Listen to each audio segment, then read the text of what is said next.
అనేకమైనటువంటి పంట పొలాలు నష్టపోయి నష్టపోవటమే కాకుండా అపారమైనటువంటి ఆస్తి నష్టం కూడా సంభవించినటువంటి ప్రాంతంలో ఉన్నటువంటి ఇటీవల కురిసినటువంటి భారీ వర్షాల్లో ప్రధానంగా ఎన్టీఆర్ జిల్లాలో జగ్గేపేట నుంచి నందిగం వరకు కూడా కృష్ణానది పరివాహక ప్రాంతం మొత్తం కూడా వేసిన పంట వేసినట్టు సూడ్చుకు పెట్టుకున్నటువంటి పరిస్థితి మనకి ఎక్కడ ఉంది. అదేవిధంగా మైలవరం ప్రాంతంలో బుడవేరు ముంపు ప్రాంతం వల్ల కూడా అక్కడ కూడా టోటల్గా ఎన్టీఆర్ జిల్లా మొత్తం కూడా ముంపుతో గురైనటువంటి ప్రాంత పరిస్థితి ఉంది.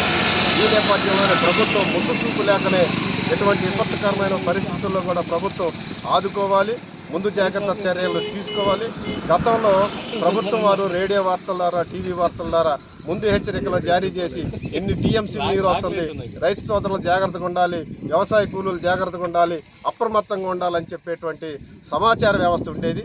కానీ సాంకేతిక పరిజ్ఞానం అభివృద్ధి చెందిన తర్వాత కూడా ఈరోజు రైతులకు సమాచారం ఇవ్వకపోవటం అనేది చాలా దుర్మార్గం. ఇది ప్రభుత్వం చేసినటువంటి తప్పుగా భావించి ప్రభుత్వమే రైతులను ఆదుకోవాలి.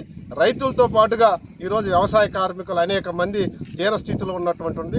ఒక ఎకరాకి 60 నుంచి 70 రోజులు పని దినాలు దొరికేటువంటి పరిస్థితి ఉంది. ఈ పని దినాలు కూడా ఈరోజు కోల్పోయినటువంటి వ్యవసాయ కార్మికులు ఉన్నాయి. గ్రామీణ ప్రాంతాల్లో ఉపాధి హామీ పని లేదు, వ్యవసాయ పనులు లేదు. గ్రామీణ ప్రాంతాల్లో అందరూ కూడా పస్తులతో ఉన్నటువంటి పరిస్థితి వ్యవసాయ కార్మికులు కనపడుతుంది. అందుకని ప్రభుత్వం ప్రతి వ్యవసాయ కుటుంబాన్ని ఆదుకొని 10,000 రూపాయలు ఇవ్వాలి.